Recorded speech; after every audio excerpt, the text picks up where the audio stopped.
Om Namo Bhagavate Vasudevaya.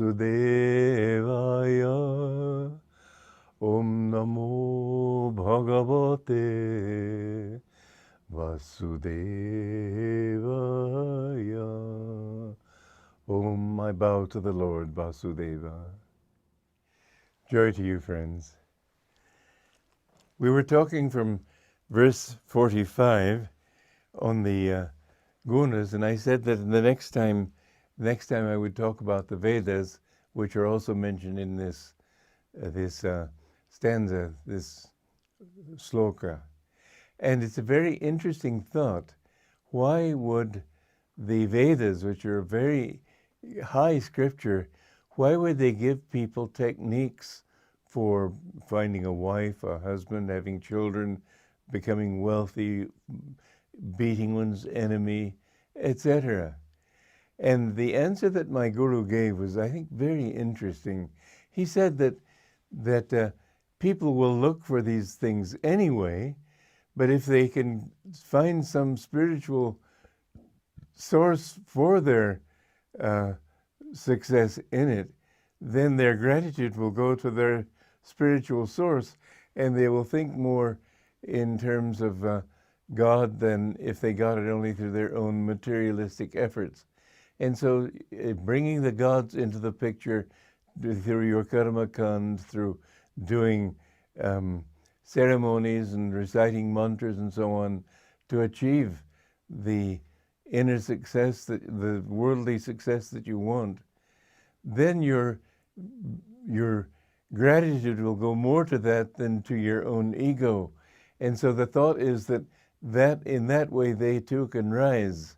But the Vedic system became corrupted as the yugas, the cycles of time, became more and more depressed. They're ordinary people in every age. And so even in the higher ages, you will find worldly people who want all these outward goals. But at the same time, in the time of when Krishna and Arjuna were having their dialogue about the Gita, it was the end of Dwapara and the beginning of Kali Yuga. And it was during that period too that Buddha tried to turn people away from the Vedas because they were using them as a crutch. They didn't have to do anything, God would do everything. That kind of thinking. Well, Krishna gave the teaching to Arjuna also. Get away from the dependence on the Vedas. What he meant, dependence on that aspect of the Vedas. And in fact, in the next stanza, he says a very interesting thing. To the knower of Brahman, the Supreme Spirit, the Vedas are of no more use than a well when the land all around is in flood. That's stanza 46. It's a very beautiful sloka, because when you have God, my guru used to say that get to know the owner of the castle first. He can take you around and show you everything there is to know about the garden. But if you try to reach the palace through the garden, you'll take forever. You'll never get there.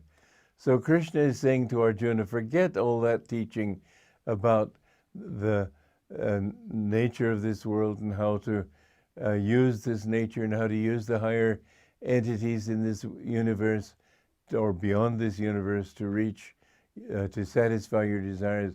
Go to God. When you know Him, they're of no more use than well when you have the whole countryside in flood. So Krishna is saying also to Arjuna here, this is going back to 45, he's saying the way to this achievement is to remain ever calm in the self, free from any thought of either acceptance or possession. The teaching of Patanjali is non-acceptance as one of the control, non-violence, non-acceptance, non-avarice, etc. Non-acceptance, many people have taken to mean that you shouldn't accept gifts. This is a very superficial interpretation of it. You can, in fact, accept gifts. You might offend people if you didn't. The point is, don't accept anything as yours. That's the real meaning of non-acceptance. Don't even accept that this body is yours.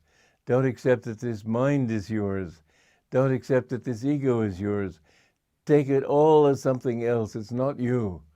Only when you can rise above this attachment identity with the body can you say that, can you remember your past incarnations? Can you remember who you were and what you did? There comes the point when you find God, the first experience of God, suddenly you remember all those lives.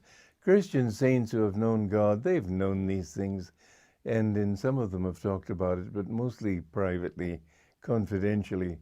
That's in this age when the subject of reincarnation is more of a Western concern. But they don't dare talk about these things because they know that then they won't be able to give what they really have to give people, because the church will disallow them from teaching. But of course, what they really have to give people is helping them to love God. The goal of all life is to love God, and through that love to merge in Him. But Arjuna is being told, don't accept anything as yours, don't reject anything, don't have a desire for possession, just be complete in yourself. Then you will find that you go beyond those Vedas. But a very interesting thing is that when you don't do those ceremonies, but give yourself to God, somehow everything comes to you. All things reject thee who rejectest me. But if you accept God, you'll find that even in the smallest ways, God does take care of you and supplies your needs. And I have seen this in my life. I've been practicing these teachings for several decades, quite a few decades. And I can say with certainty that whenever I needed anything, there it was. You will find that God takes care of your least little desires. One time, my parents were living in France, and although they were stationed in Bordeaux, France is close to Switzerland, and I kept thinking it would be nice if I could, because I went to school in Switzerland as a child for a while, and I loved Swiss chocolate, so I was thinking it would be so nice for them to send me some Swiss chocolate, but the desire was so superficial that it just didn't ever occur to me to even remember it when I wrote to them, and which I have to admit was not as often as it should have been. Anyway, a week before my birthday, I suddenly thought, oh, it's a pity I didn't ask for chocolate. It would have been nice for my birthday. And I said this to God, whom I think of as Divine Mother. And the day before my birthday, I received a package in the mail, not from my parents, but from somebody in our congregation in the church in Hollywood. And this lady said that I saw these Swiss chocolates, and I was thinking of, I thought you would like them, and I wanted to give them to you for your, just as a gift. She didn't know it was my birthday. She didn't know I liked Swiss chocolates. She didn't know I'd had this slight desire for Swiss chocolates. I was so touched that such an unimportant and insignificant desire as Swiss chocolates, even that Divine Mother would satisfy it because I told her about it, that I shared almost all of them with my fellow monks. But it's so touching to know that God does take care of you if you don't want anything for yourself, and if you give everything to Him. He watches over you. Don't need to worry. Joy to you.